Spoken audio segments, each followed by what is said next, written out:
Y vamos a estar leyendo la epístola a los Gálatas.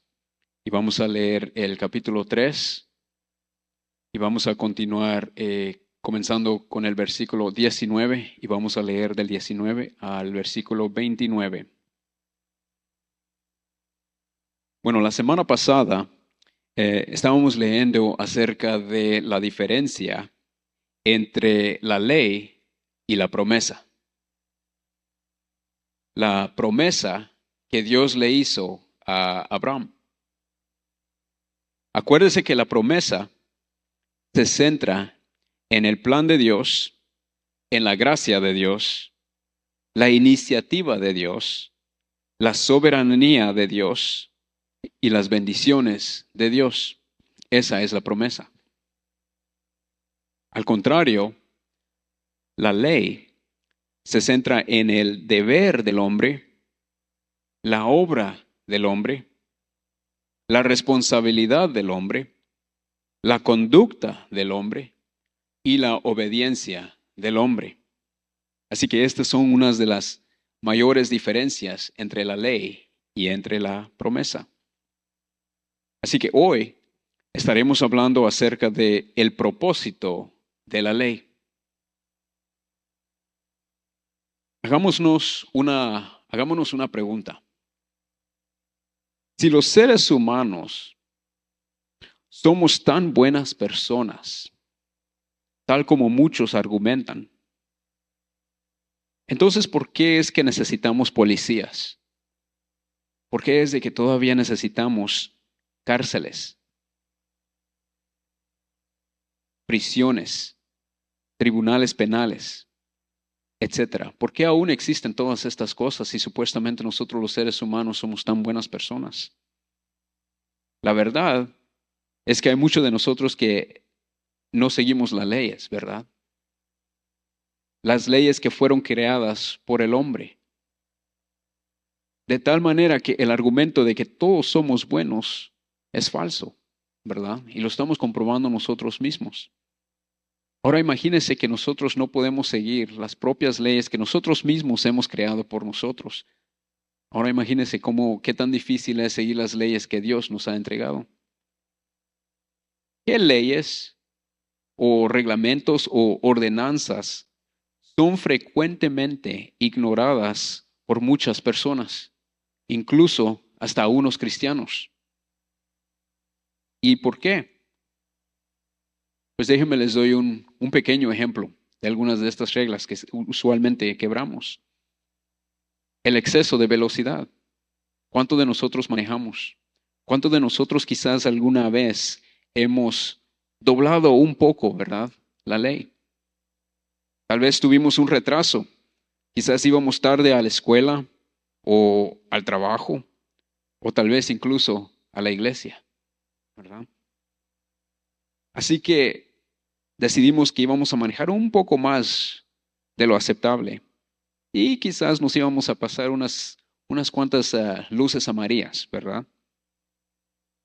Entonces, la pregunta es, ¿por qué? ¿Por qué quebramos las reglas? Y la respuesta es por nuestro beneficio propio, ¿verdad? Porque es algo que nosotros decidimos que es bueno para nosotros. Nosotros decidimos que está bien quebrar esa regla o quebrar la ley, siempre y cuando sea para el beneficio de nosotros mismos. Recuérdese que Gálatas es una carta escrita por Pablo. Él escribió esta carta urgente a las iglesias que él había establecido en Asia Menor, en su primer viaje misionero. Poco después de haber dejado a esas iglesias, estas iglesias fueron atacadas por legalistas judíos que, en esencia, persuadieron a los creyentes en Cristo a alejarse de la gracia y a adoptar los conceptos del judaísmo, especialmente el rito de la circuncisión y una devoción fanática a la observancia de la ley de Moisés. Te recuerda que en unos capítulos anteriores habíamos hablado acerca de esto, ¿verdad? que Pablo había dejado a personas en cargo de las iglesias, y en cuanto Pablo se fue, los judaizantes tomaron control de las iglesias, ¿verdad? Y comenzaron a persuadir a todos los creyentes a no creer lo que Pablo les había enseñado, sino que al contrario, a ellos comenzar una religión muy diferente a lo que Pablo les había enseñado. Es por eso que Pablo sintió la necesidad de escribir esta carta, ¿verdad?, a los Gálatas. Debido a que las implicaciones eternas y teológicas de tal enseñanza eran tan graves, o sea que Pablo se dio cuenta que estas enseñanzas que estaban dando los judaizantes iban a ser muy mal para la iglesia, ¿verdad? Eran muy graves. El brillante apóstol respondió con una enseñanza clara sobre la distinción entre la ley y la gracia. Se recuerda que hablamos de eso la semana pasada, ¿verdad? Pablo sabía que sus lectores también quizás iban a preguntar, bueno, si la ley no puede salvarnos, entonces ¿por qué Dios dio la ley en primer lugar? ¿Cuál es el propósito de la ley? Y si la ley ha sido dejada a un lado, entonces ¿será que estamos libres de toda restricción moral? Y la respuesta, por supuesto, es no. Ese no es el propósito. Entonces, el resultado de esta pregunta es una explicación clara y concisa del propósito de la ley. Sin la ley, las personas son incapaces de ver su depravación y su necesidad de perdón. Cuando la ley se oscurece, la gracia parece menos asombrosa de lo que realmente es.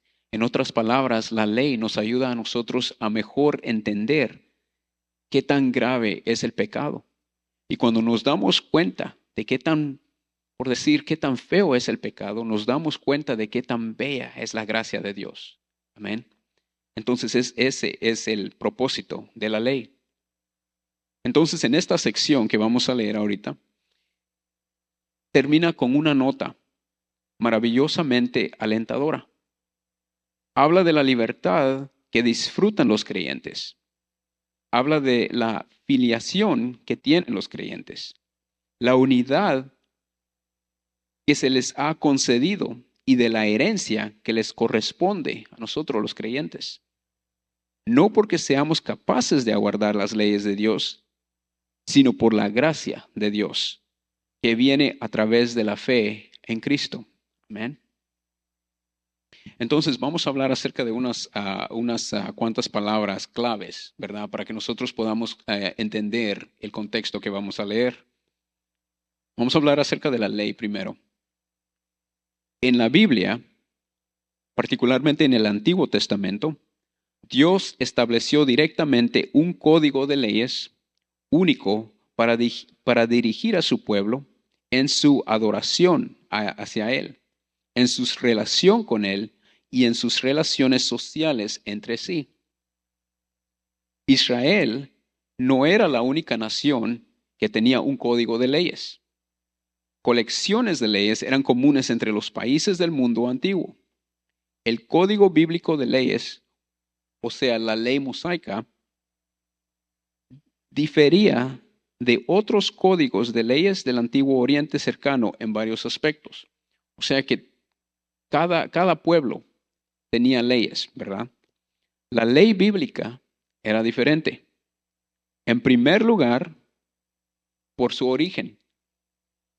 En todo el mundo antiguo se creía que las leyes de la mayoría de las naciones tenían sus orígenes en los dioses, pero se consideraban intensamente personales y subjetivas en la forma en que se aplicaban. O sea que cada quien tenía su propia manera de seguir las leyes. Aunque cada pueblo creía que esas leyes habían provenido de sus dioses, ¿verdad? No todos seguían esas leyes tal y como se habían escrito, sino que cada quien tenía su propia manera de creer en ellas. En cambio, el concepto bíblico afirmaba que la ley proviene de Dios, surge de su naturaleza de Dios y es santa, justa y buena. Además, al comienzo del gobierno de Dios sobre Israel en Sinaí, Dios, el gran rey, dio sus leyes. Y estas leyes eran vinculantes para su pueblo, y él las defendía. O sea que esta ley proviene de Dios, la ley bíblica proviene de Dios y es garantizada por Dios. Además, sus leyes eran universales y eran una expresión de su amor por su pueblo. En el libro de Éxodo, capítulo 19, versículos 5 al 6 dice, ahora pues, si en verdad escuchan mi voz y guardan mi pacto, serán mi especial tesoro entre todos los pueblos, porque mía es toda la tierra. Ustedes serán para mí un reino de sacerdotes y una nación santa. Amén. Entonces, si la salvación siempre ha sido por fe y nunca por obras, y si Jesucristo cumplió el pacto de la promesa a Abraham, entonces, ¿qué propósito tenía la ley? Pablo da una respuesta directa y pensativa.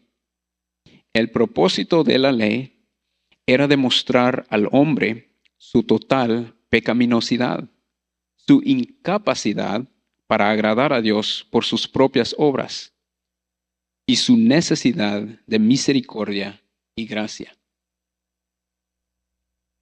Entonces ahora leamos la epístola a los Gálatas, capítulo 3, y comenzamos en el versículo 19. Y leemos y dice, ¿para qué fue dada la ley? Fue añadida a causa de las transgresiones hasta que viniera la descendencia a la cual había sido hecha la promesa, ley que fue promulgada mediante ángeles por mano de un mediador. Ahora bien, un mediador no representa a uno solo, pero Dios es uno solo. ¿Es entonces la ley contraria a la promesa de Dios? Y dice Pablo, de ningún modo. Dice, porque si hubiera dado una ley capaz de impartir vida, entonces la justicia ciertamente hubiera dependido de la ley. Pero la Escritura lo encerró todo bajo pecado, para que la promesa que es por la fe en Jesucristo fuera dada a todos los que creen. Antes de venir a la fe, estábamos encerrados bajo la ley, confinados para que la fe había de ser revelada. De manera que la ley ha venido a ser nuestro guía para conducirnos a Cristo, a fin de que seamos justificados por la fe.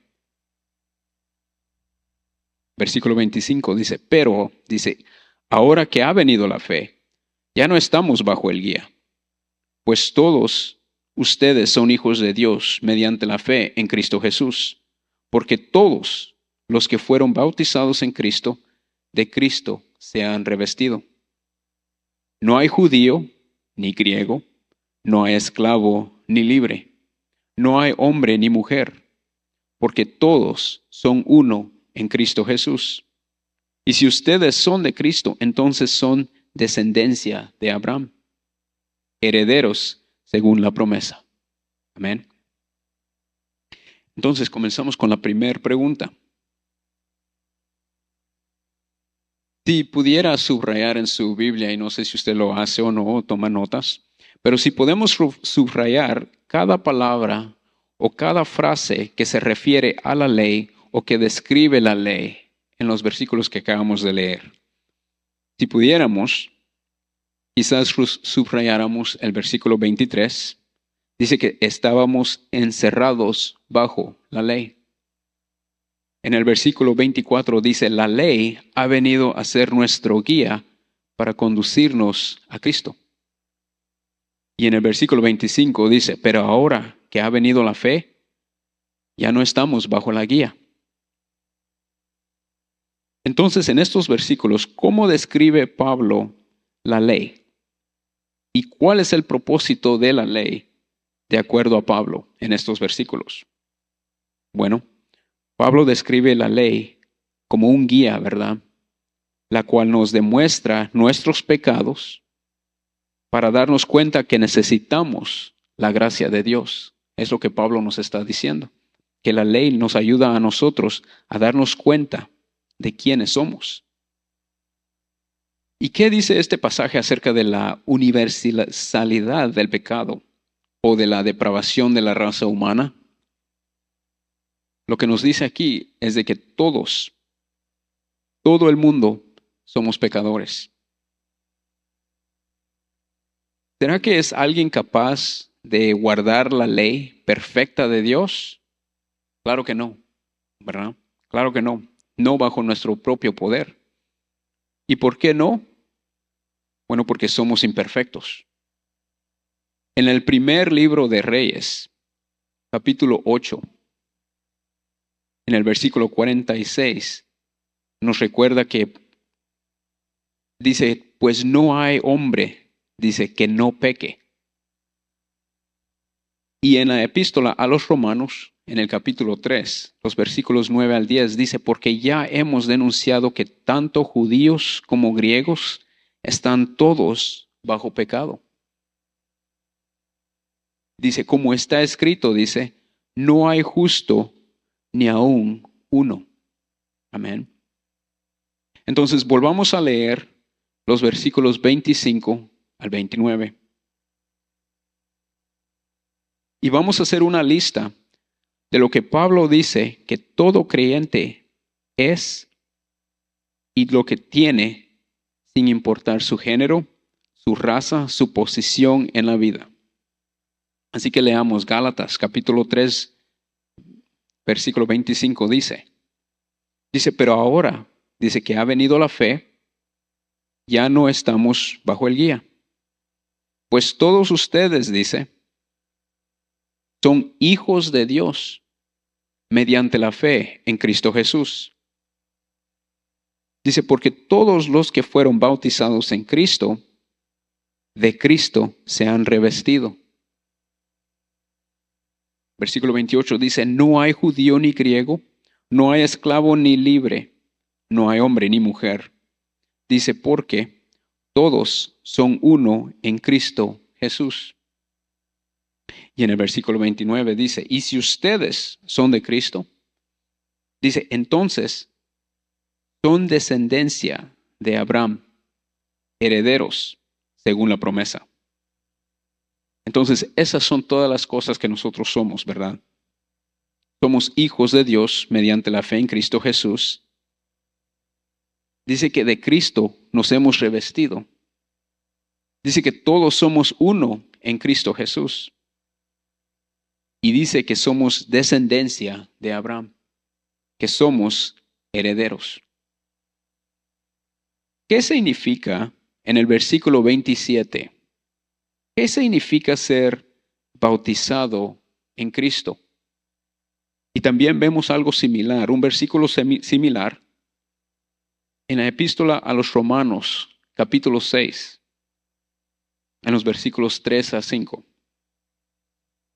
Dice, ¿o no saben ustedes? Dice que todos los que hemos sido bautizados en Cristo Jesús, hemos sido bautizados en su muerte. Por tanto, hemos sido sepultados con Él por medio del bautismo para muerte, a fin de que como Cristo resucitó de entre los muertos por la gloria del Padre, así también nosotros andemos en novedad de vida. Porque si hemos sido unidos a Cristo en la semejanza de su muerte, ciertamente lo seremos también en la semejanza de su resurrección. Amén. Así que, ¿qué significa ser bautizado en Cristo? Quiere decir que somos nuevas criaturas. Jesús también habló acerca de la ley. Y esto lo podemos leer en el Evangelio de Mateo. Entonces, en sus Biblias, si pueden buscar Mateo, capítulo 5, y vamos a leer del versículo 17, versículo 48. Así que ténganme paciencia, por favor, vamos a leer bastante. Capítulo 5, versículo 17 dice, Dice, no piensen que he venido para poner fin a la ley o a los profetas, dice Jesús. No he venido para poner fin, sino para cumplir. Dice, porque en verdad les digo que hasta que pasen el cielo y la tierra, no se perderá ni la letra más pequeña, ni una tilde de la ley, hasta que todo se cumpla. Cualquiera, pues, que anule uno solo de estos mandamientos, aun de los más pequeños, y así lo enseñé a otros, será llamado muy pequeño en el reino de los cielos. Pero cualquiera que los guarde y los enseñe, éste será llamado grande en el reino de los cielos. Porque les digo a ustedes que si su justicia no supera la de los escribas y fariseos, no entrarán en el reino de los cielos. Versículo 21. Dice, ustedes han oído que se dijo a los antepasados, no matarás. Y cualquiera que cometa homicidio será culpable ante la corte. Verso 22 dice, pero yo les digo que todo aquel que esté enojado con su hermano será culpable ante la corte. Y cualquiera que diga insensato a su hermano será culpable ante la Corte Suprema. Y cualquiera que diga idiota será merecedor del infierno de fuego. Por tanto, si estás presentando tu ofrenda en el altar y ahí te acuerdas que tu hermano tiene algo contra ti, deja tu ofrenda ahí delante del altar y ve. Reconcíliate primero con tu hermano y entonces ven y presenta tu ofrenda. Ponte de acuerdo pronto con tu adversario mientras vas con él por el camino. No sea que tu adversario te entregue al juez y el juez al guardia y seas echado en la cárcel. En verdad te digo que no saldrás de ahí hasta que hayas pagado el último centavo. Verso 27 dice, ustedes han oído que se dijo, no cometerás adulterio. Pero yo les digo que todo el que mire a una mujer para codiciarla, ya cometió adulterio con ella en su corazón. Si tu ojo derecho te hace pecar, arráncalo y tíralo. Porque te es mejor que se pierda uno de tus miembros y no que todo tu cuerpo sea arrojado al infierno. Y si tu mano derecha te hace pecar, córtala y tírala. Porque te es mejor que se pierda uno de tus miembros y no que todo tu cuerpo vaya al infierno. Verso 31 dice, también se dijo, cualquiera que repudie a su mujer, que le dé carta de divorcio. Pero yo les digo que todo el que se divorcia de su mujer, a no ser por causa de infidelidad, la hace cometer adulterio. Y cualquiera que se casa con una mujer divorciada, comete adulterio. Verso 33 dice, también dice, han oído que se dijo a los antepasados, no jurarás falsamente, sino que cumplirás tus juramentos al Señor.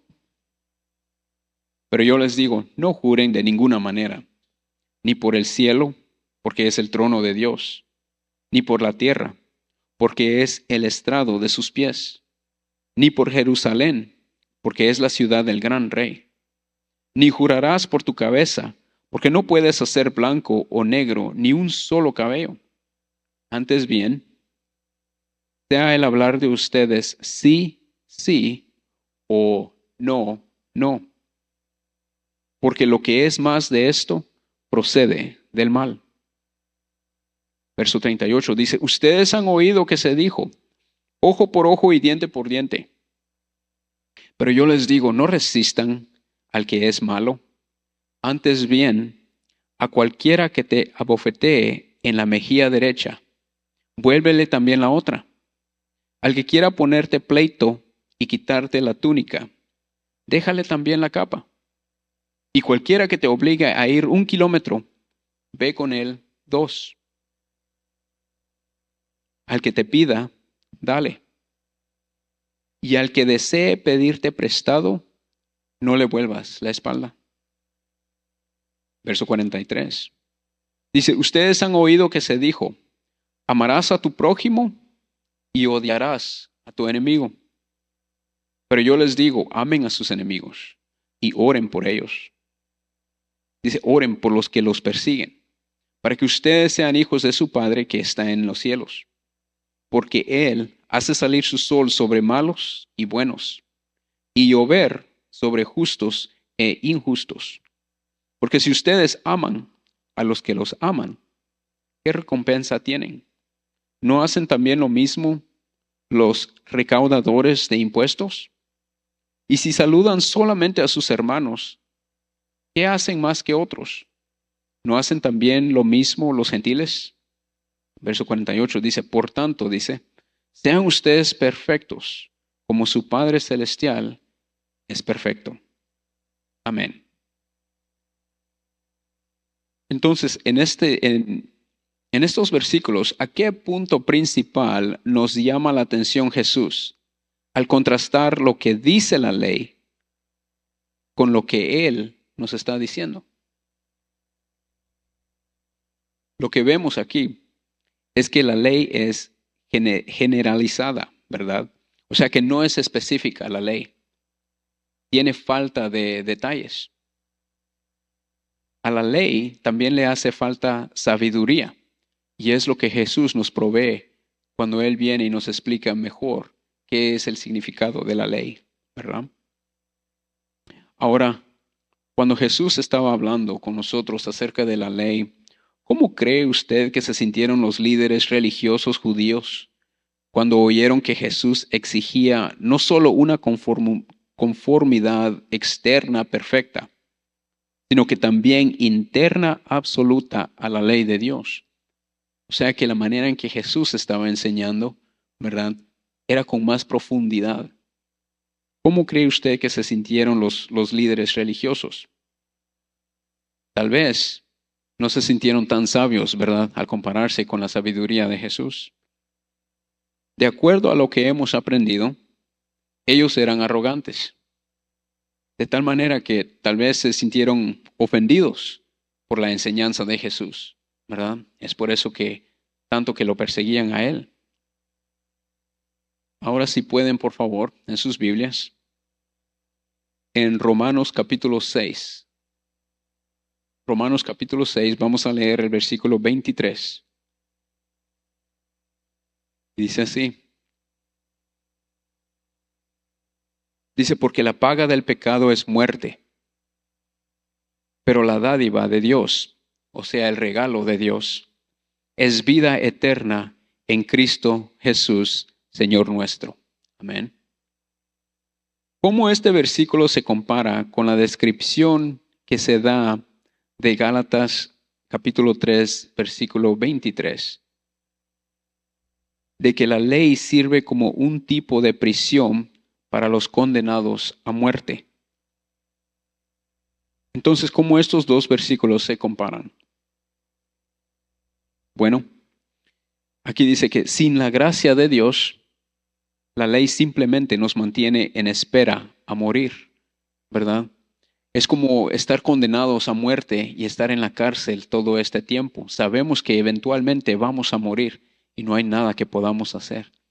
No nos podemos escapar, ¿verdad?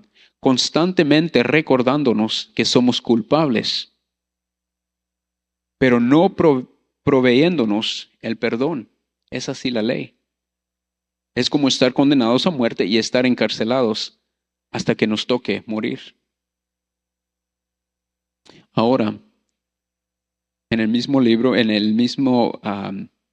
la misma sección en Romanos, capítulo 2, leamos los versículos 12 al 16. Romanos capítulo 2, versículos 12 al 16. Dice, pues todos los que han pecado sin la ley, dice, sin la ley también perecerán. Y todos los que han pecado bajo la ley, por la ley serán juzgados.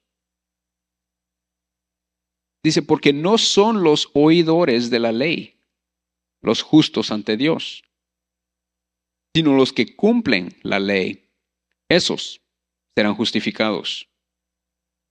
Dice, porque cuando los gentiles, verso 14, dice, porque cuando los gentiles que no tienen la ley, cumplen por instinto los dictados de la ley, ellos, no teniendo la ley, son una ley para sí mismos, porque muestran la obra de la ley escrita en sus corazones, su conciencia dando testimonio y sus pensamientos acusándolos unas veces y otras defendiéndolos el día en que, según mi evangelio, Dios juzgará los secretos de los hombres mediante Cristo Jesús.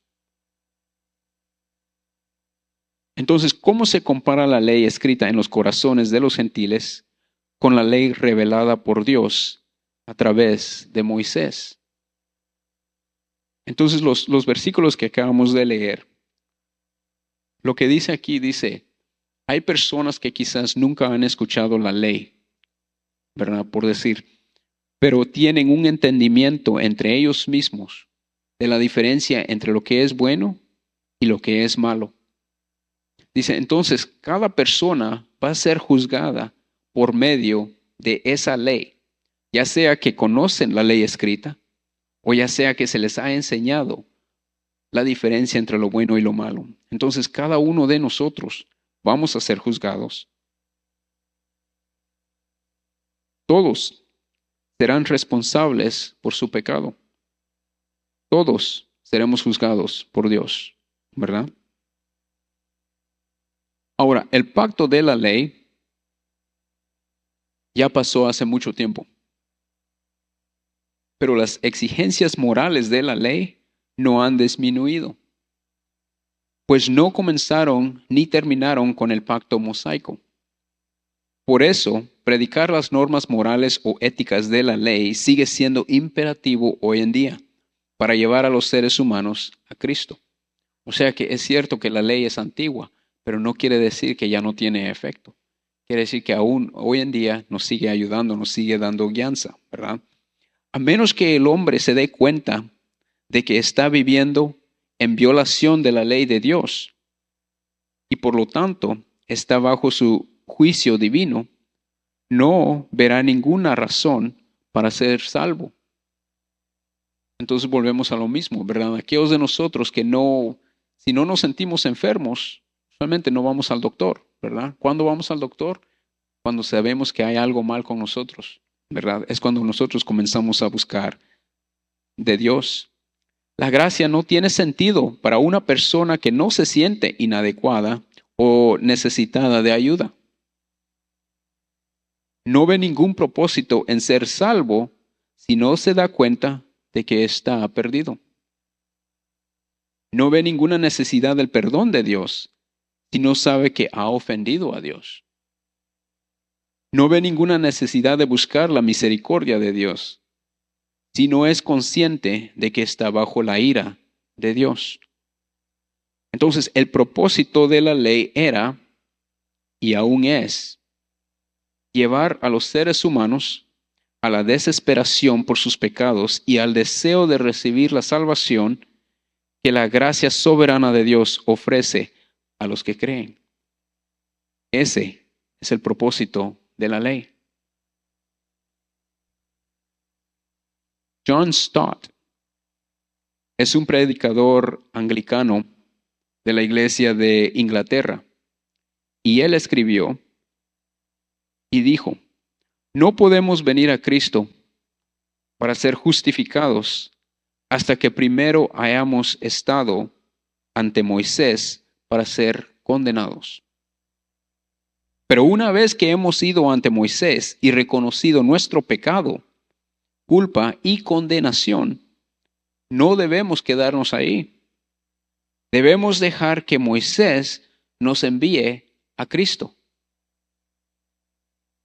En lugar de la incapacidad de tratar de cumplir con las exigencias imposibles de la ley, Pablo persuade a los creyentes a vestirse de Cristo.